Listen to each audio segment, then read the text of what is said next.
બહારથી ટેવાઈ ગયેલા છે આપણે આ જીવેલા. હવે પેલું આપણે અંદરના થયા ને અંદરથી જીવવાનું થયું તો હજુ અંદરના જીવવાનો ક્યાં અભ્યાસ થાય છે?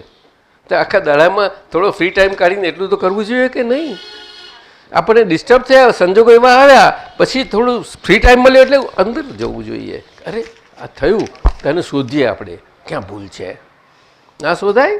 શોધાય દાદાજી. એ તો કરવું જ પડે કે નહીં?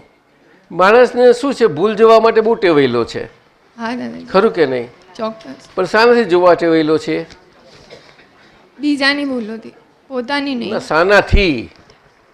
શાનાથી? આંખોથી. આંખોથી. આંખોથી દાદાજી.